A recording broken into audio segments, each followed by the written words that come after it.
America के इतिहास में कभी भी युद्ध से वापसी को इतनी बुरी तरह या अक्षमता से अंजाम तक नहीं ले जाया गया, जैसा जो बाइडेन के नेतृत्व में अमेरिका ने अफगानिस्तान से किया है।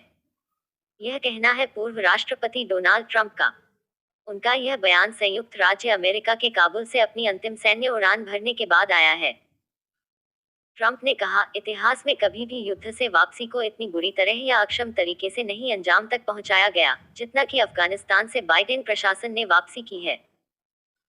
ट्रंप ने कहा कि तालिबान की अफगानिस्तान की सत्ता में वापसी के साथ अमेरिकी युद्ध का अंत हो गया, जिसे 9/11 के हमलों के कुछ हफ्तों बाद शुरू किया गया था। ट्रंप ने कहा, सभी सैन्य उपकरणों को तुरंत संयुक्त राज्य अमेरिका वापस लाना चाहिए, जो कि करीब 85 बिलियन अमेरिकी डॉलर के हैं। उन्होंने आगे कहा, अगर इसे वापस नहीं किया जाता है, तो हमें फिर से सैन्य बल के साथ अंदर जाना चाहिए और इसे प्राप्त करना चाहिए। कम से कम बमों को वहां से बाहर निकालना चाहिए। किसी ने कभी भी ऐसी मूर्खता के बारे में नहीं सोचा था। ट्रंप ने इसे कमजोर दिमाग का परिणाम बताया। ट्रंप के अलावा संयुक्त राष्ट्र में पूर्व शीर्ष अमेरिकी राजनयिक निक्की हेली ने इसे शर्मनाक वापसी बताया है। उन्होंने कहा, जो बाइडेन ने अमेरिकी नागरिकों और अफगान सहयोगियों को एक आतंकवादी सरकार के शासन के भरोसे छोड़ते हुए अफगानिस्तान से अपनी शर्मनाक वापसी पूरी की। अगर उन्हें कुछ भी होता है, तो बाइडेन इसके दोषी होंगे।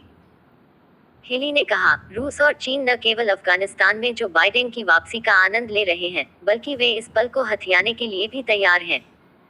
जो बाइडेन की विदेश नीति अमेरिका के लिए विनाशकारी हो सकती है।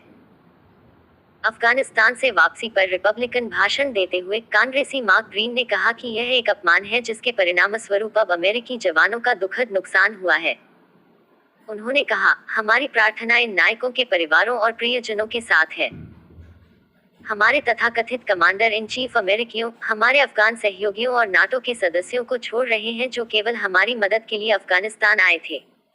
हम नेतृत्व के संकट में हैं। राष्ट्रपति बाइडेन विफल रहे हैं।